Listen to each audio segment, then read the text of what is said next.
Hello, this is just a quick video to show you how I make this little journal. Well, not this specific one, but what I'm calling a wallpaper journal. This is one that I made a little while ago. It's more of a junk journal style, and then the one that I made today has just plain mixed media pages in it. But I just wanted to show this one to show the original one that I made, kind of as an example.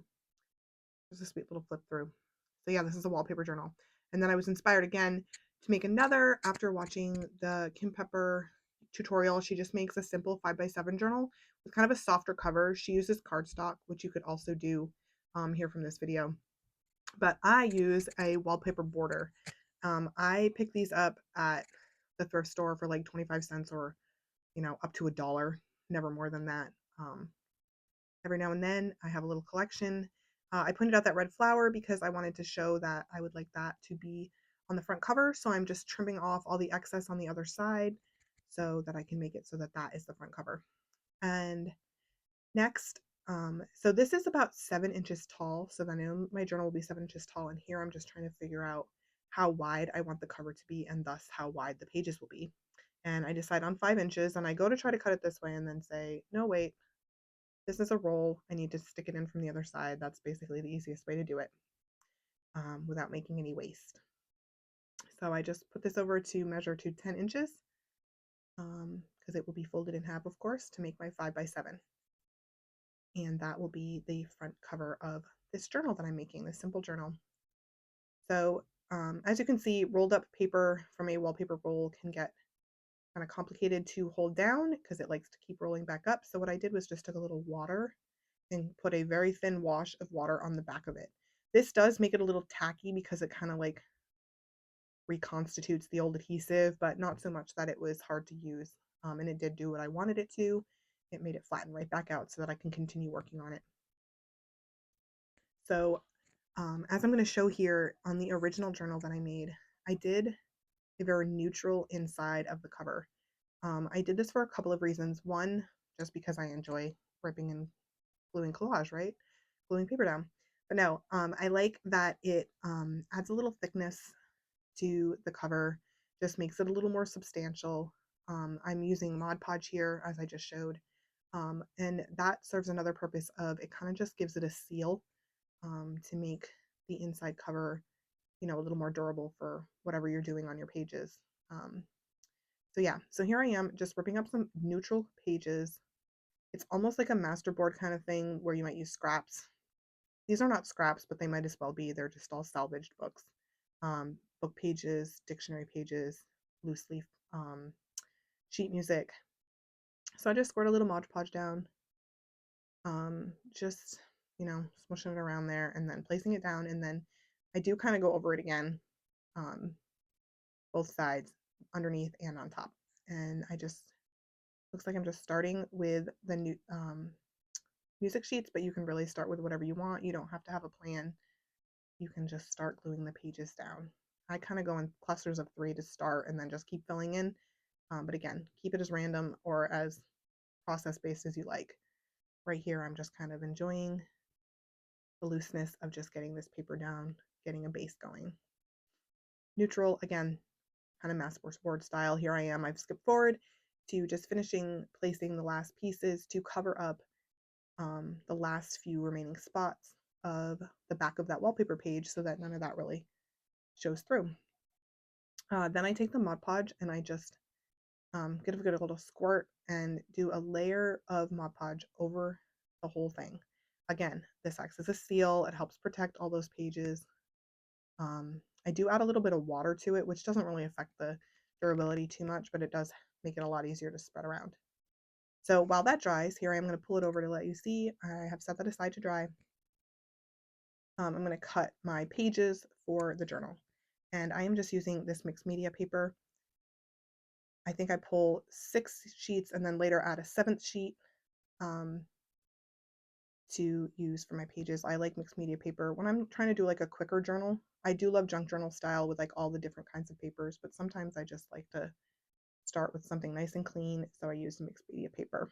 It holds up to pretty much everything I do. Here I'm talking about the width that I'm going to cut them to. So I know that my journal is 7 inches tall, so I'm going to cut them. I end up cutting it just slightly below 7 inches, which I regret, not regret, but I wish that I had kept it at 7 so it would be exactly the height of the cover, but that's okay. It's just slightly smaller, like literally one little tick mark smaller. And then for a 10-inch wide, I go to 9 3/4 because as you fold signatures and tuck them into each other, they will become wider. I actually end up going back and cutting them down to 9 1/2 because 9 3/4 was not short enough. So, yep. So cutting basically 10 by 7, slightly smaller than, but slightly smaller. So slightly smaller than your cover size. Height can be the same. And then width-wise, you want to cut it a little bit smaller, either 1/2 inch, if not more, for when you fold them together. So now I have all my sheets cut, 10 by 7-ish, and I've got my faux bone folder there, first one I found when I reached for one, and I'm just folding everything over here and then really sealing that crease with the bone folder. This just makes everything less bulky when you tuck them all together and prepare to bind them, which is nice to just have a little less bulk from the get-go. They're going to get really filled up, so reducing that from the start is a good thing to do.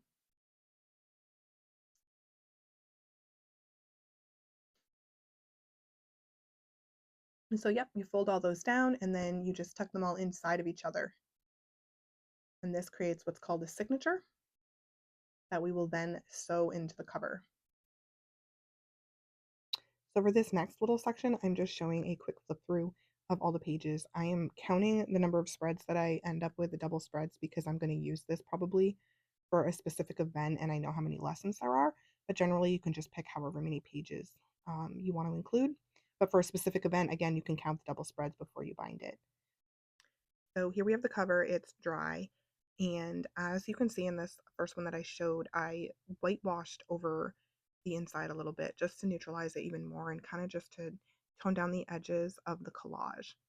So I like to do that just to, like, send it back even a little further, neutralize it even further. So I'm just squirting a little bit of white paint mixed with white gesso. It's just like a combo I had to fill that bottle and empty another bottle. But you can use any white gesso, any white paint. You're just whitewashing. So yeah, you just want to kind of cover it. You can cover the whole thing. I do end up going back and using a baby wipe. Actually, it's kind of a dry one, but just to pull up some of that because it was too much. So here I am just cutting off all those collage paper edges, cleaning things up a little bit here.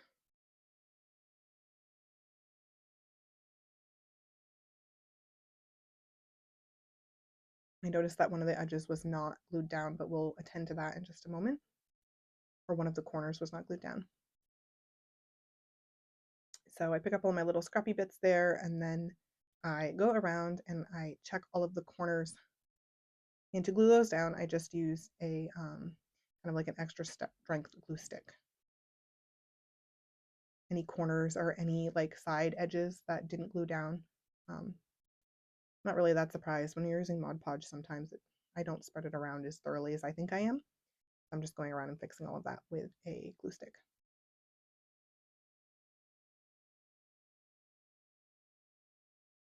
So as I flipped it over to kind of look at things and make sure I had it facing the right way, I did notice that there was another little edge that was not glued down. So I did that again. And the only reason I included this little section was to show that some of it peeled off because that old paper can get kind of flaky. And I just want to say, let it be. It's old paper. It's fine. Here I'm just showing that I put a little piece of washi on my spine just to give it a little more durability. I'm using just some twine. I have a needle for binding. That twine is probably actually too thin, but since this journal is just for me and I don't really care and I'll make it work, I'm going with it. The reason I chose it is because it has gold in it, and you may not have noticed, but the cover has some gold in it. So I'm just showing here that instead of doing a regular 3-hole pamphlet stitch, I'm actually doing a 4-hole pamphlet stitch, and that'll become more, the reason why I'll share in just a few moments. I do eventually, if you want to save yourself a little stress here, use a binder clip to hold your pages together so they're not flopping around, which I do eventually do there.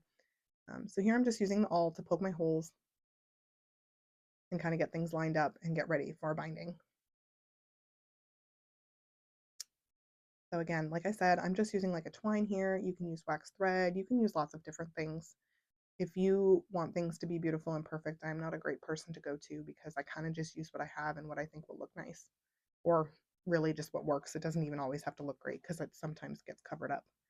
Um, so I'm just starting at the second from the bottom hole, going into the next middle hole, and then back out through the bottom hole, and then in through that same one. And then I go all the way to the top, and then come back in on the hole that I started with, which, and then when I pull it through, you have to make sure that you, here I'm just trying to make it so I waste as little thread as possible. So I'm just kind of pulling everything back through to make my tail a little shorter there. But when you pull back through, you want to make sure that you have a thread on either side of that like center thread that's along the spine. And then you can just tie it in a knot around that that center spine thread there, and then just trim off what you've got there. So you're gonna take your clip off and you can kind of just fold it up, see how things look. I kind of just given a little extra crease there, and there's the journal.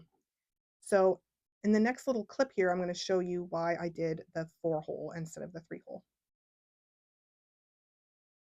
So the reason that I did the 4-hole pamphlet stitch instead of a 3-hole is because I wanted to have this center little gap on the outside that I can put a ribbon through. So you can use a piece of lace or a ribbon for this, and this will act as a tie for the journal. Now I just kind of grabbed this ribbon. I don't know if in the end it'll end up being long enough, depending on how bulky this journal gets when it's full. But this is good for the example.